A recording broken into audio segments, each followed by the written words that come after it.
مون قرآن کریم وایو تلاوتم کو په دغه رمضان کریم کې څومره زیات مسلمانان ختمونم کوي خو د قرآن کریم محض تلاوت سره قرآن کریم په تلاوت باندې د چا ژوند بدل نشو ځکه چې قرآن کریم صرف اور صرف د تلاوت لپاره نازل نه دی قرآن د انسان زندگی هله بدلی چې قرآن کې څه پراته دي ته دا پړاو کې قرآن کې چې کم علوم و کم احکامات دي په دې باندې ته پوه شي د ستا زندگی به بدله شي او کچرې 1 کروڑ ځلې د قرآن کریم ختم وکې ثواب هم درته ملاویږي بالکل په یو حرف باندې 10 نیکیانې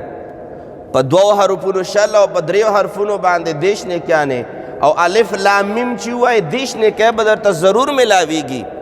خو لیکن د قرآن کریم چې کوم مقصود دی هغه دا چې د ستا ژوند بدل کی نو صرف په تلاوت باندې د انسان ژوند نه بدلیږي تر څو پورې چې قرآن کې حلال حلال او نه پیژني قرآن کریم کې حرام حرام او نه پیژني هغه وخت پورې د صرف اور صرف د قرآن تلاوت د ستا ژوند نشي بدلولی همدارنګه زه ضمن کې عرض کول غواړم روژه دا د تربیت نوم دی روژه نیول دا د انسان په ژوند کې د تبدیلی نوم دی روژه په انسان په ژوند کې د رب ذوالجلال در ته د قربت نوم دی خو هغې باوجود هم چې روژه نیسو بیا هم فراډ کوو دا روژه ولې تبدیلي نه راولي ځکه چې د روژې چې کوم صحیح آداب دي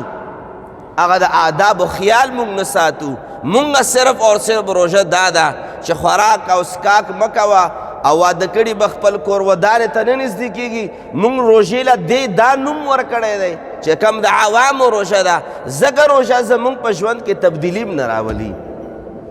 بلکې الټه تبدیلي راولي او هغه دا چې د روژې نه مخکې و 500 روپۍ کیلو وي غوښه او بیا چې کله را یکم رمضان راشي نو په 1000 باندې بشي دا تبدیلی ضرور راولي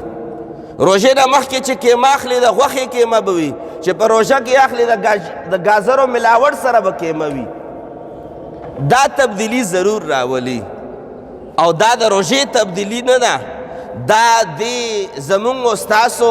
هغه کمه توجه د اسلام او دین ته او دغې روژې مقصد او مطلوب ته چې روژه خو صرف اور صرف د خوراک د بندېدو نوم نه دی